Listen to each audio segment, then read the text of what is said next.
Welcome back to AUSPACK 2022, live on the exhibition floor. And for this segment, I'm joined by John Wolfe, the sales manager at SMIG. And John, how are you doing today? It's an interesting day, second day. First day was quite busy for us. Yep. Several clients came through that we know, but more importantly, it's just catching up with the guys that we haven't been able to catch up with for numerous years, seeing familiar faces, walking around stands, just making sure that everybody's back where we need to be. And it's nice to be in the same room with the people that I've been working with for 25 years. Yeah, a lot of the crew that we've been interviewing, all the people and guests and so on, they're all saying how good it is to be back and getting business done face to face.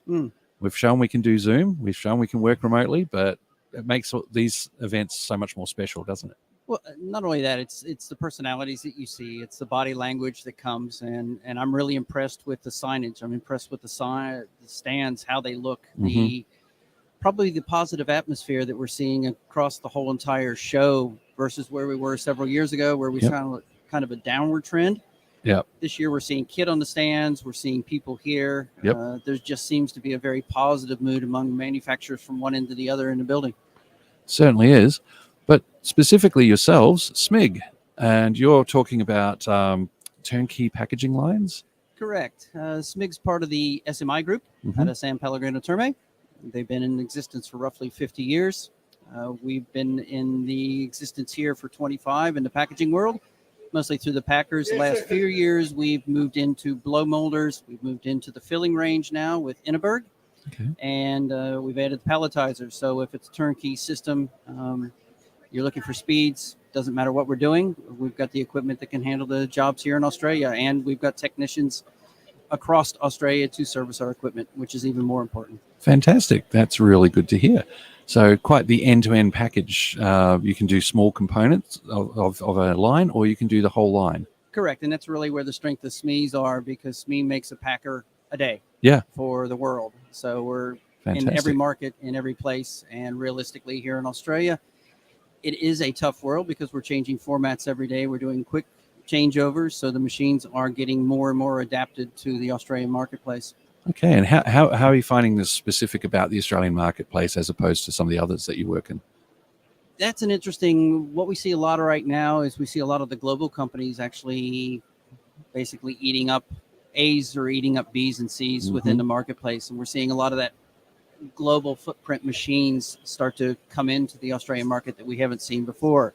Okay. So whereas everybody was buying independently, you now have A companies that are controlling B's and C's, and they're buying from a corporate position versus the engineers here locally deciding what they actually want. So it's a different strategy that we're imposing as far as where our market segment is, who we need to be looking at, who we need to be calling on. Fantastic.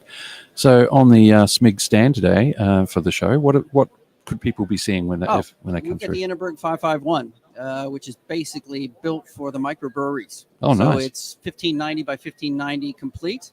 It's a 5-head rinser, it's a 5-head filler, and it's a capper. Yep. And we're right around the $100,000 mark for complete landing. So if you've got a microbrewery and you're looking for something that can do roughly 16 bottles a minute, we've got something here that can handle all that. Plus, we can add a quick little labeler to it, a couple round tables, and for 150, you've got a microbrewing line filling with European technology. Fantastic.